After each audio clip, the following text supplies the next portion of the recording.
ಆತ್ಮೀಯ ಜನಧ್ವನಿ ಕೇಳುಗರಿಗೆ ಸ್ವಾಗತ. ಇದು ನಿಮ್ಮ ನೆಚ್ಚಿನ ಸಮುದಾಯ ರೇಡಿಯೋ ಕೇಂದ್ರ ಜನಧ್ವನಿ 90.8 ಕಂಪನಾಂಕದಲ್ಲಿ ಸರಗೂರಿನಿಂದ ಪ್ರಸಾರವಾಗುತ್ತಿರುವ ಏಕೈಕ ಸಮುದಾಯ ರೇಡಿಯೋ ಕೇಂದ್ರ.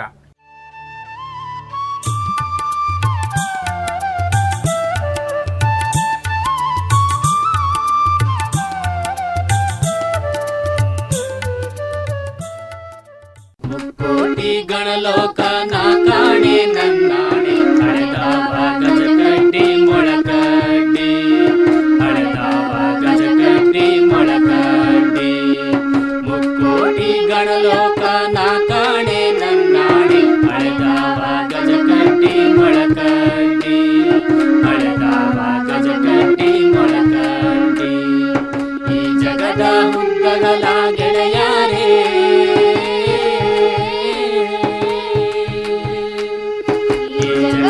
ಉದ್ದಗಲ ಗೆಳೆಯೋಣ ಗೆಳೆಯಾರೆ ಹತ್ತೋಣ ಲೆಕ್ಕದ ಕಟ್ಟೆಯ ಹತ್ತೋಣ ಲೆಕ್ಕದ ಕಟ್ಟೆಯ ಹತ್ತೋಣ ಲೆಕ್ಕದ ಕಟ್ಟೆಯ ಸಿಕ್ಕಾವು ಸೂತ್ರಗಳು ಲೋಕವ ತಿಳಿಯೋಕೆ ಹೋಗೋಣ ನಾವೆಲ್ಲ ಲೆಕ್ಕದ ಕಟ್ಟೆಗೆ ಗೆಳೆಯಾರೆ ಎಲ್ಲರೂ ಹೋಗೋಣ ಗೆಳೆಯಾರೆ ಎಲ್ಲರೂ ಹೋಗೋಣ ಗೆಳೆಯಾರೆ ಎಲ್ಲರೂ ಹೋಗೋಣ. ಕೇಳುಗರೆ, ಬನ್ನಿ ಲೆಕ್ಕದ ಕಟ್ಟೆಗೆ ಹೋಗೋಣ. ನಿಜ, ಈ ಜಗತ್ತು ಎಷ್ಟು ಹಳೆಯದೋ ಅಳೆದವರಿಲ್ಲ, ಎಷ್ಟು ಅಗಲವೋ ತಿಳಿದವರೂ ಇಲ್ಲ, ಎಷ್ಟು ಆಳ ಎನ್ನುವುದೂ ಗೊತ್ತಿಲ್ಲ. ಆದರೆ ಒಂದಂತೂ ನಿಜ, ಈ ಎಲ್ಲ ಪ್ರಶ್ನೆಗಳಿಗೂ ಉತ್ತರ ದೊರಕಲು ನೆರವಾಗುವ ಸಾಧನ ಮಾತ್ರ ನಮ್ಮ ಬಳಿ ಇದೆ. ಅದೇ ಗಣಿತ.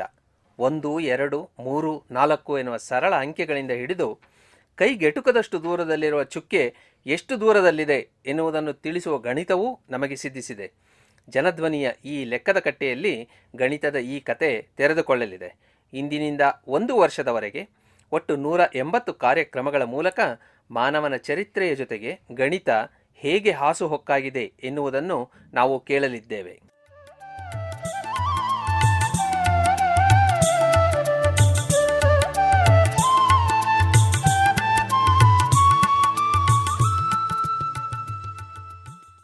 ನವದೆಹಲಿಯಲ್ಲಿರುವ ಭಾರತ ಸರ್ಕಾರದ ವಿಜ್ಞಾನ ಮತ್ತು ತಂತ್ರಜ್ಞಾನ ಇಲಾಖೆಯ ರಾಷ್ಟ್ರೀಯ ವಿಜ್ಞಾನ ಮತ್ತು ತಂತ್ರಜ್ಞಾನ ಸಂವಹನಾ ಮಂಡಳಿ ಅಥವಾ NCSTC ಈ ಕಾರ್ಯಕ್ರಮವನ್ನು ಆಯೋಜಿಸಿದೆ. ಸ್ವಾಮಿ ವಿವೇಕಾನಂದ ಯೂತ್ ಮೂವ್ಮೆಂಟ್ನ ಜನಧ್ವನಿ ಎಲ್ಲ 180 ಕಾರ್ಯಕ್ರಮಗಳನ್ನು ತಯಾರಿಸಿ ಬಿತ್ತರಿಸಲಿದೆ.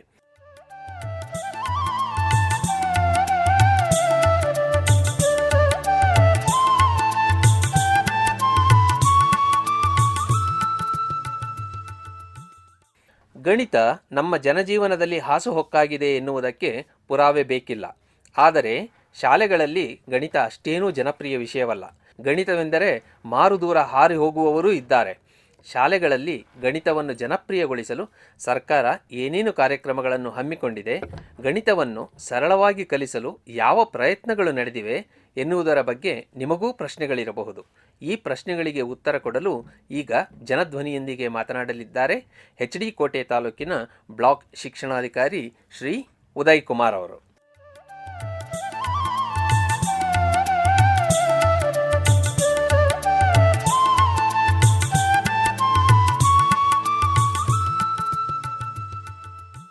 ಸರ್, ನಮ್ಮ ಕಾರ್ಯಕ್ರಮಕ್ಕೆ ಸ್ವಾಗತ. ಸರ್ ನಮಸ್ತೆ. ಸರ್, ಪ್ರಮುಖವಾಗಿ ನಾನು ನಿಮ್ಮಲ್ಲಿ ಕೇಳ್ತಕ್ಕಂಥ ಒಂದು ಪ್ರಶ್ನೆ ಏನಂದರೆ, HD ಕೋಟೆ ತಾಲೂಕಿನಲ್ಲಿ ಎಷ್ಟು ಶಾಲೆಗಳಿವೆ, ಅವುಗಳಲ್ಲಿ ಗಣಿತದ ಕಲಿಕೆಗೆ ಏನೇನು ವ್ಯವಸ್ಥೆ ಮಾಡಲಾಗಿದೆ? ಸರ್, ನಮ್ಮ ತಾಲೂಕಿನಲ್ಲಿ ಒಟ್ಟು 408 ಶಾಲೆಗಳಿದೆ. ಅದರಲ್ಲಿ ಸರ್ಕಾರಿ ಪ್ರಾಥಮಿಕ ಶಾಲೆಗಳು 305 ಇದೆ, ಪ್ರೌಢಶಾಲೆ 31 ಇದೆ.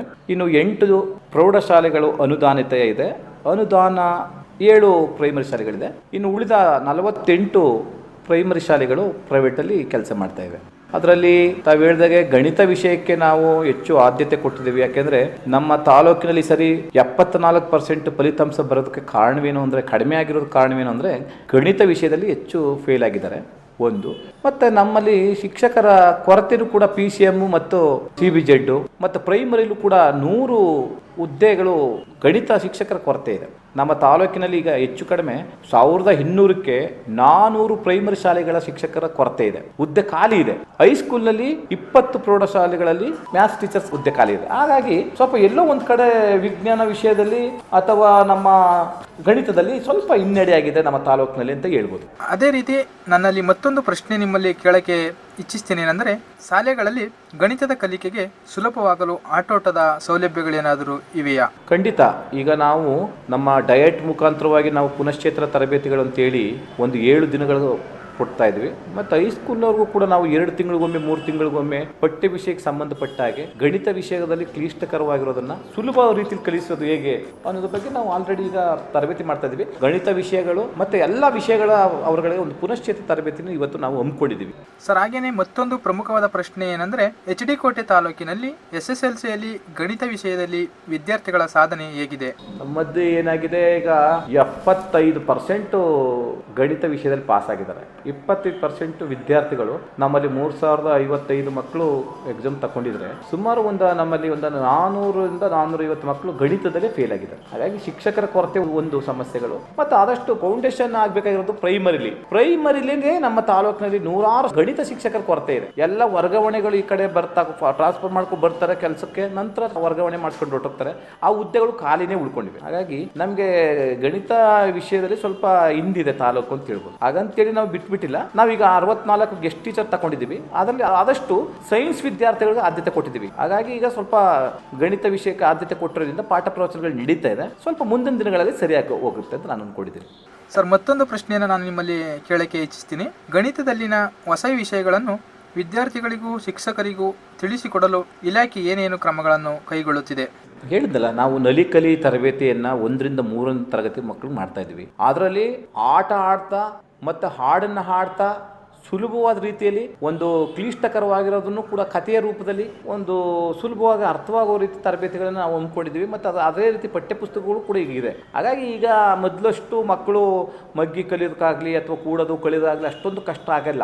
ಈಗ ನೀವು ಎಲ್ಲಾದ್ರೂ ಪ್ರೈಮರಿ ಶಾಲೆಗಳಲ್ಲಿ ಹೋಗಿ ಕನ್ನಡ ಓದ್ದೇ ಇರ್ಬೋದು, ಆದರೆ ಅವನು ಮ್ಯಾಥ್ಸ್ ಕೂಡೋದು ಕಲಿಯೋದು ಬಾಕಾರ ಕಲ್ತಿರ್ತಾನೆ. ಅಂದರೆ ಸ್ವಲ್ಪ ಇವಾಗ ತರಬೇತಿಗಳು ಕೂಡ ಬಹಳಷ್ಟು ಸುಲಭವಾದ ರೀತಿಯಲ್ಲಿ ಇರೋದ್ರಿಂದ ನಮ್ಮ ಅಷ್ಟೊಂದು ಕಷ್ಟ ಆಗ್ತಾ ಇಲ್ಲ, ಮೊದಲಷ್ಟು ಕಷ್ಟ ಆಗ್ತಾ ಇಲ್ಲ. ಈಗ ಹೊಸ ಹೊಸ ಪರಿಷ್ಕರಣೆಗಳಾಗ್ತಾ ಇರೋದ್ರಿಂದ ಸುಲಭವಾಗ್ತಾ ಇದೆ ಅಂತ ನಾನು ಅನ್ಕೊಂಡಿದ್ದೀನಿ. ಮತ್ತು ಹಂಗೆ ಇದೆ.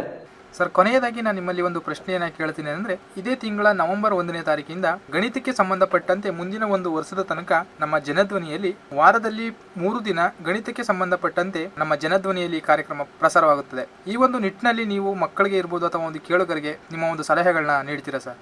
ಖಂಡಿತವಾಗಿಯೂ ತಾವು ಅದರ ಏನು ವೇಳಾಪಟ್ಟಿ ಇದೆ ಆ ವೇಳಾಪಟ್ಟಿಯನ್ನು ನಮ್ಗೆ ಕೊಟ್ಟರೆ ನಾನು ನನ್ನ ತಾಲೂಕಿನ ಎಲ್ಲ ಶಾಲೆಯ ಮಕ್ಕಳಿಗೆ ಮತ್ತು ಮುಖ್ಯ ಶಿಕ್ಷಕರ ಗಮನಕ್ಕೆ ತರ್ತೀನಿ. ಆ ಅವಧಿಯಲ್ಲಿ ರೇಡಿಯೋನ ಕಡ್ಡಾಯವಾಗಿ ಯಾವ ತರಗತಿಗಳಿಗೆ ಏನು ನೀವು ಗಣಿತವನ್ನು ಕಲಿಸ್ಕೊಡ್ತೀರೋ ಆ ಶಿಕ್ಷಕರಿಗೆ ಹೇಳಿ ಅದನ್ನ ಜೊತೆಗೆ ಅದು ಕಲಿಸಬೇಕು ಮತ್ತು ನೋಟ್ ಮಾಡಿಕೊಂಡು ಅದರಲ್ಲಿ ಸುಲಭವಾದ ರೀತಿಯನ್ನು ಅಳವಡಿಸ್ಕೊಂಡು ಹೋಗೋ ರೀತಿ ನಾನು ವ್ಯವಸ್ಥೆ ಮಾಡ್ತೇನೆ. ಅದು ಒಂದು ಒಳ್ಳೆಯ ಬೆಳವಣಿಗೆ ಮತ್ತು ಅದು ಒಳ್ಳೆಯ ಕಾರ್ಯಕ್ರಮಗಳು ಕೂಡ ಅಂತ ನಾನು ಅಂದ್ಕೊಂಡಿದ್ದೀನಿ. ಬಹಳ ಒಳ್ಳೆಯದು ತಾವು ಈ ಒಂದು ಯೋಜನೆಯನ್ನು ತಂದಿರೋದು ಅಂದ್ಕೊಂಡಿದ್ದೀನಿ ನಾನು. ತುಂಬ ಧನ್ಯವಾದಗಳು ಸರ್. ಇದುವರೆಗೂ ನೀವು ನಮ್ಮ ಜನಧ್ವನಿಯಲ್ಲಿ ಈ ಒಂದು ಗಣಿತ ರೇಡಿಯೋ ಕಾರ್ಯಕ್ರಮದಲ್ಲಿ ಭಾಗವಹಿಸಿ ಮಾಹಿತಿಯನ್ನು ನೀಡಿದ್ದಕ್ಕೆ ನಮ್ಮ ಕೇಳುಗರ ಪರವಾಗಿ ತುಂಬ ಹೃದಯದ ಧನ್ಯವಾದಗಳು. ತಮಗೂ ಒಂದು ಒಳ್ಳೆಯ ವಂದನೆಗಳು. ಥ್ಯಾಂಕ್ಸ್.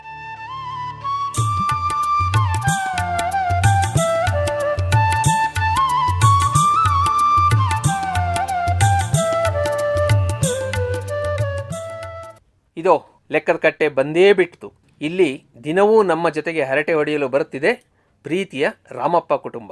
ಹಾಂ, ಯಾರ್ಯಾರು ಬರ್ತಾರೆ ಅಂದ್ರ ಇದೋ ಬಂದೇ ಬಿಟ್ರು, ನೀವೇ ಕೇಳಿ.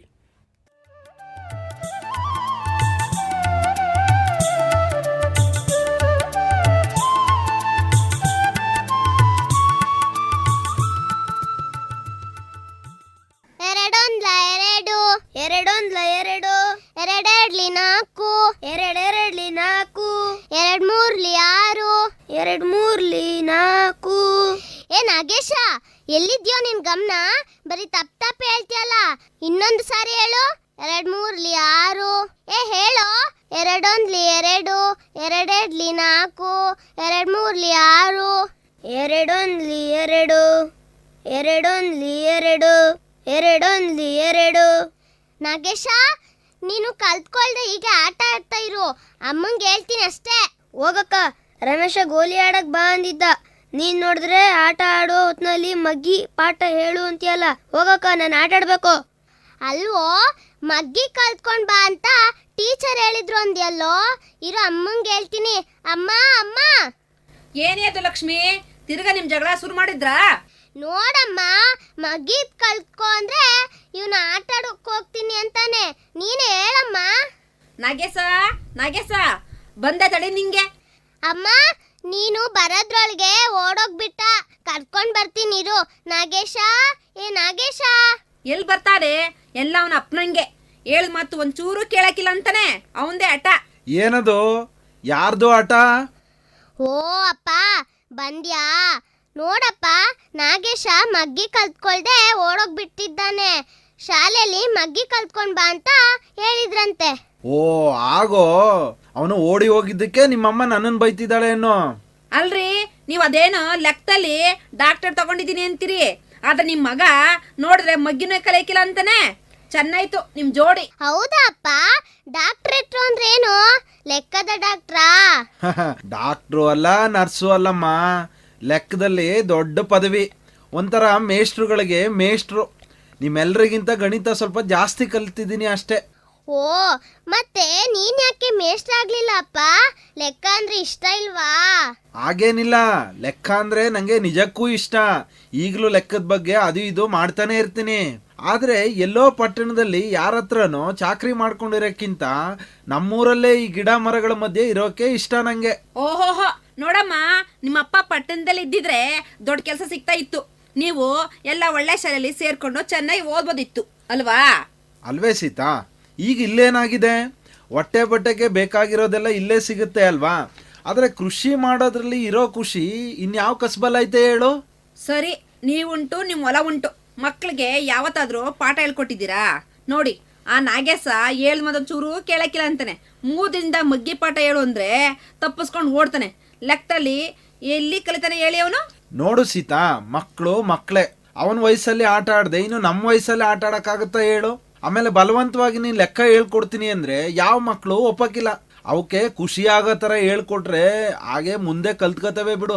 ಸರಿ, ಶುರು ಆಯ್ತು ನಿಮ್ಮ ಪಾಠ. ಸದ್ಯ ನೀವು ನಮಗೆ ಮೇಷ್ಟ್ರ ಆಗ್ಲಿಲ್ವಲ್ಲ. ಏನಿದ್ರು ನೀವು ನಂಗೆ ಪಾಠ ಹೇಳಕ್ ಮಾತ್ರ ಸರಿ, ಅದಕ್ಕೆ ಲಾಯಕ್ಕು. ಅಪ್ಪ ಅಪ್ಪ, ಮತ್ತೆ ನಂಗೂ ಲೆಕ್ಕ ಹೇಳ್ಕೊಡಪ್ಪ. ನಾನು ನಿಂತರನೆ ಲೆಕ್ಕದಲ್ಲಿ ಡಾಕ್ಟರ್ ಆಗ್ತೀನಿ. ಲಕ್ಷ್ಮಿ, ಸಾಕು ಲೆಕ್ಕ ಓದಿ ನೀನು ಏನ್ ಮಾಡ್ಬೇಕಿತ್ತು? ಹೆಣ್ಮಕ್ಳಿಗೆ ಲೆಕ್ಕ ಕಲಿತು ಏನಾಗ್ಬೇಕಿತ್ತು ಹೇಳು? ನೀನೇನು ವ್ಯವಹಾರ ಮಾಡ್ಬೇಕಿತ್ತಾ? ಬೇರೆನಾದ್ರೂ ಓದ್ತೀವಿ ಅಂತೆ ಸುಮ್ನಿರು. ಯಾಕೆ ಸೀತಾ, ನೀನು ಎಲ್ರಾಗೆ ಹೇಳ್ತೀಯಲ್ಲ, ಲೆಕ್ಕ ಅಂದರೆ ಬರೀ ಕೂಡೋದು ಕಳಿಯೋದು ಅಷ್ಟೇ ಅಂತ ಯಾರು ಹೇಳಿದ್ರು? ಇವತ್ತು ನಮ್ಮ ಬದುಕಲ್ಲಿ ಎಷ್ಟೊಂದು ಕಡೆ ನಮಗೆ ಗೊತ್ತಿಲ್ಲದೇನೆ ಗಣಿತದ ಅಂಶಗಳನ್ನ ಬಳಸ್ತಾ ಇದೀವಿ ಅನ್ನೋದು ನಿಂಗೆ ಗೊತ್ತಾ? ಹೌದಾ ಅಪ್ಪ? ನಾವು ದಿನಾನು ಗಣಿತ ಬಳಸ್ತೀವಾ? ಇದು ನಂಗೆ ಗೊತ್ತೇ ಇರಲಿಲ್ಲ. ಲಕ್ಷ್ಮಿ, ನಿಂಗಷ್ಟೇ ಅಲ್ಲ, ಬಹಳ ಜನಕ್ಕೆ ನಾವು ದಿನಾನು ಲೆಕ್ಕ ಬಳಸ್ತಾ ಇದ್ದೀವಿ ಅಂತ ಗೊತ್ತೇ ಇರಲ್ಲ. ಬದುಕೋಕೆ ನಮಗೆ ಉಸಿರು ಯಾಕೆ ಮುಖ್ಯನೋ ಹಾಗೆ ಲೆಕ್ಕನೂ ಬೇಕೇ ಬೇಕು.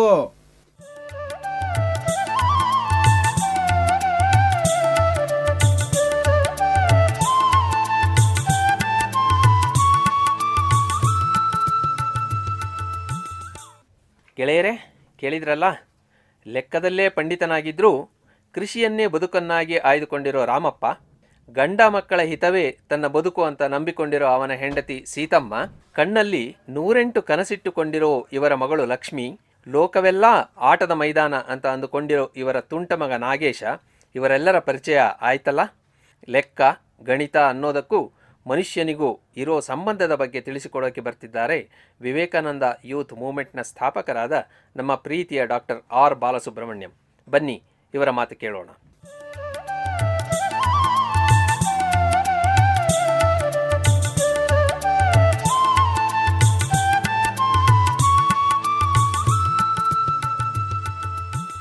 ಗಣಿತದ ಬಗ್ಗೆ ಮಾತಾಡಬೇಕಿದ್ರೆ ನನಗೆ ನನ್ನ ಬಾಲ್ಯದ ಜೀವನದ ನೆನಪುಗಳು ಬರುತ್ತೆ.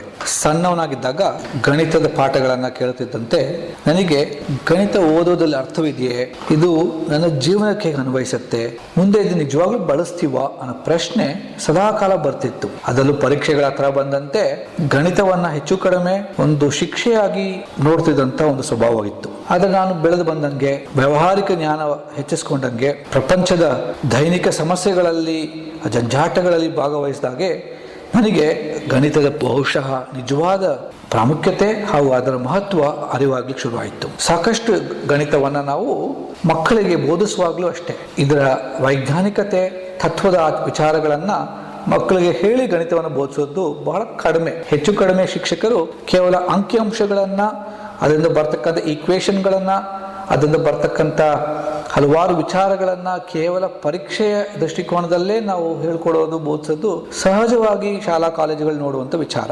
ಆದರೆ ನಾವು ಈ ಕಾರ್ಯಕ್ರಮ ಏನು ರೂಪಿಸ್ತಾ ಇದ್ದೀವಿ, ಬಹುಶಃ ಮಕ್ಕಳು, ಅದ್ರ ಜೊತೆಗೆ ಶಿಕ್ಷಕರು, ಬೋಧಕರು ಗಣಿತದ ತತ್ವಗಳನ್ನು, ನಾವೇನು ಮ್ಯಾಥಮ್ಯಾಟಿಕಲ್ ಫಿಲಾಸಫಿ ಅಂತ ಕರಿತೇವೆ, ಅದರ ಆಳವಾದ ಪ್ರಜ್ಞೆಯಿಂದ ಕಲಿಯುವಂಥ ಪ್ರಯತ್ನ ಮಾಡಬೇಕಾಗತ್ತೆ. ಗಣಿತ ಬಹುಶಃ ಪ್ರತಿಯೊಂದು ವಿಜ್ಞಾನವೂ ಸಹ ಹಲವಾರು ವಿಜ್ಞಾನಗಳ ತತ್ವಗಳನ್ನು ಅನುಸರಿಸಿ ಅವಲಂಬಿಸಿ ಬೆಳೆದಂಥ ಶಾಸ್ತ್ರಗಳಾಗಿರುತ್ತೆ. ಅದರ ಗಣಿತದ ಮಹತ್ವ ಅಂದರೆ ಅದು ಬಹುಶಃ ಬಹಳ, ಅದನ್ನು ಒಂದು ಸ್ವಾವಲಂಬಿ ವಿಜ್ಞಾನ ಅಂತಲೇ ಕರಿಬೋದು, ಅಥವಾ ಸೆಲ್ಫ್ ರಿಲಯಂಟ್ ಅಥವಾ ಅಟಾನಮಸ್ ಸೈನ್ಸ್ ಅಂತಲೇ ಕರಿಬೋದು.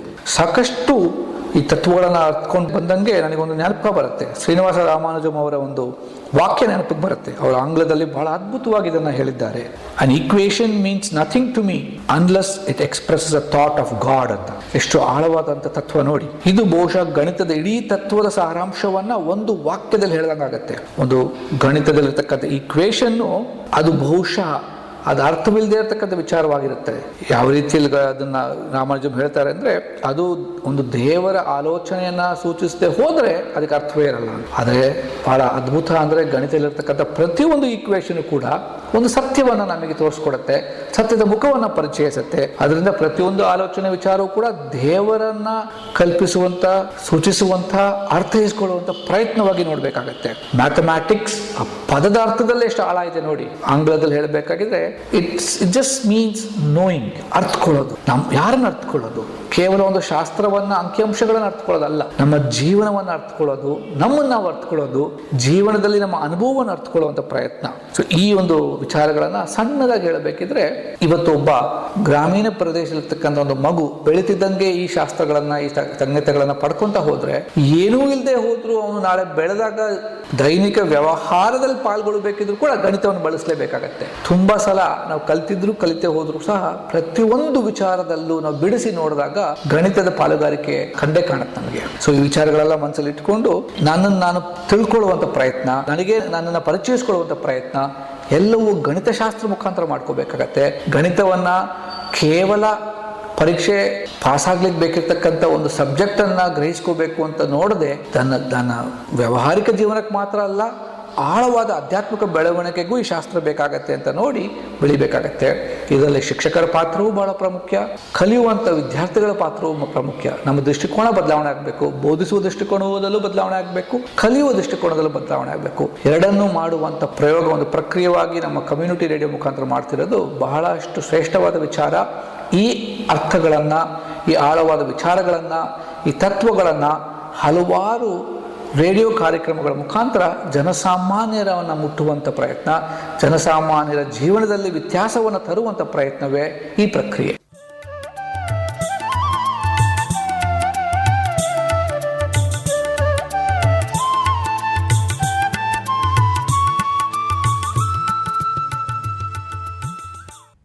ಇದೋ ಗಣಿತ, ಲೆಕ್ಕ ಅನ್ನುವ ಅಂಕಿ ಸಂಖ್ಯೆ ಸೂತ್ರಗಳ ಪ್ರಪಂಚದ ಬಗ್ಗೆ ರಾಮಪ್ಪ ಮತ್ತು ಅವರ ಮನೆಯವರ ಜೊತೆ ಇನ್ನು ಮುಂದೆ ದಿನವೂ ನಮ್ಮ ಮಾತುಕತೆ ಮುಂದುವರಿಯುತ್ತೆ.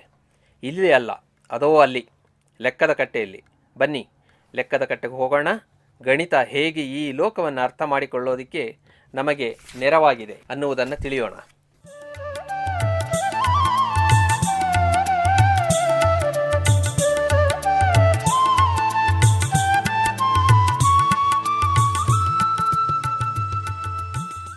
ಕೇಳುಗರೆ, ಜನಧ್ವನಿ ಸಮುದಾಯ ರೇಡಿಯೋ ಹಾಗೂ ಭಾರತ ಸರ್ಕಾರದ ರಾಷ್ಟ್ರೀಯ ವಿಜ್ಞಾನ ಮತ್ತು ತಂತ್ರಜ್ಞಾನ ಸಂವಹನ ಮಂಡಳಿ ಜಂಟಿಯಾಗಿ ಆಯೋಜಿಸುತ್ತಿರುವ ಕಾರ್ಯಕ್ರಮ ಲೆಕ್ಕದ ಕಟ್ಟೆ ಇದೇ ನವೆಂಬರ್ 1 ಕನ್ನಡ ರಾಜ್ಯೋತ್ಸವದಂದು ಕಟ್ಟೆಯಲ್ಲಿ ಹರಟೆ ಆರಂಭವಾಗಲಿದೆ. ಪ್ರತಿ ಸೋಮವಾರ, ಬುಧವಾರ, ಶುಕ್ರವಾರ ಹಾಗೂ ಭಾನುವಾರ ಲೆಕ್ಕದ ಕಟ್ಟೆಯ ಕಾರ್ಯಕ್ರಮಗಳು ಪ್ರಾರಂಭವಾಗಲಿವೆ. ಒಟ್ಟು 180 ಕಾರ್ಯಕ್ರಮಗಳು ಒಂದು ವರ್ಷದ ಅವಧಿಯಲ್ಲಿ ಪ್ರಸಾರ ಆಗಲಿವೆ. ಈ ಕಾರ್ಯಕ್ರಮದಲ್ಲಿ ನೀವು ಅಥವಾ ನಿಮ್ಮ ಶಾಲೆ ಕೂಡ ಪಾಲ್ಗೊಳ್ಳಬಹುದು. ಅದಕ್ಕೆ ನೀವು ಮಾಡಬೇಕಾಗಿರೋದು ಇಷ್ಟೇ: ನಿಮ್ಮ ಹೆಸರು, ಫೋನ್ ನಂಬರ್, ವಿಳಾಸವನ್ನು ಕಳಿಸಿಕೊಡಿ. ಗಣಿತದ ಬಗ್ಗೆ ನಿಮಗೆ ಪ್ರಶ್ನೆಗಳು ಅಥವಾ ಅನುಮಾನಗಳು ಇದ್ದರೆ ಅದನ್ನು ಕಳಿಸಿಕೊಡಿ. ನೀವು ಇದನ್ನು ಕಳಿಸಿಕೊಡಬೇಕಾದ ವಿಳಾಸ: ಲೆಕ್ಕದಕಟ್ಟೆ ಜನಧ್ವನಿ ಸಮುದಾಯ ರೇಡಿಯೋ ಕೇಂದ್ರ, ಸ್ವಾಮಿ ವಿವೇಕಾನಂದ ಯೂತ್ ಮೂವ್ಮೆಂಟ್, ಅಂಚಿಪುರ ರಸ್ತೆ, ಸರಗೂರು. ದೂರವಾಣಿ ಸಂಖ್ಯೆ 9900053119. ಮತ್ತೊಮ್ಮೆ ವಿಳಾಸ: ಜನಧ್ವನಿ ಲೆಕ್ಕದಕಟ್ಟೆ ಸಮುದಾಯ ರೇಡಿಯೋ ಕೇಂದ್ರ, ಸ್ವಾಮಿ ವಿವೇಕಾನಂದ ಯೂತ್ ಮೂವ್ಮೆಂಟ್, ಅಂಚಿಪುರ ರಸ್ತೆ, ಸರಗೂರು. ದೂರವಾಣಿ ಸಂಖ್ಯೆ 9900053119. ಈ ಒಂದು ದೂರವಾಣಿ ಸಂಖ್ಯೆಗೆ ಕರೆ ಮಾಡಿ ಅಥವಾ SMS ಮೂಲಕ ನಿಮ್ಮ ಅನಿಸಿಕೆ ಮತ್ತು ಅಭಿಪ್ರಾಯಗಳನ್ನು ತಿಳಿಸಬಹುದು. ನಮಸ್ಕಾರ. ಮುಕ್ಕೋಟಿ ಗಣಲೋಕ ನಾ ಕಾಣೆ ನನ್ನಾಣೆ, ಹಳೆದಾವ ಗಜಕಡ್ಡಿ ಮೊಳಕಡ್ಡಿ, ಹಳೆದಾವ ಗಜಕಡ್ಡಿ ಮೊಳಕಡ್ಡಿ. ಮುಕ್ಕೋಟಿ ಗಣಲೋಕ ನಾ ಕಾಣೆ ನನ್ನಾಣೆ, ಹಳೆದಾವ ಗಜಕಡ್ಡಿ ಮೊಳಕಡ್ಡಿ, ಹಳೆದಾವ ಗಜಕಡ್ಡಿ ಮೊಳಕಡ್ಡಿ. ಈ ಜಗದ ಹುದ್ದಗಲ ಗೆಳೆಯರೇ,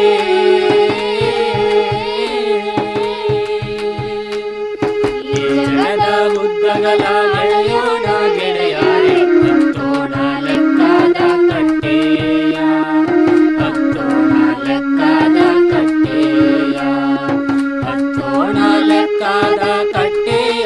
ಸಿಕ್ಕಾವು ಸೂತ್ರಗಳು ಲೋಕವ ತಿಳಿಯೋಕೆ, ಹೋಗೋಣ ನಾವೆಲ್ಲ ಲೆಕ್ಕದ ಕಟ್ಟೆಗೆ ಗೆಳೆಯಾರೆ, ಎಲ್ಲರೂ ಹೋಗೋಣ ಗೆಳೆಯಾರೆ, ಎಲ್ಲರೂ ಹೋಗೋಣ ಗೆಳೆಯಾರೆ, ಎಲ್ಲರೂ ಹೋಗೋಣ.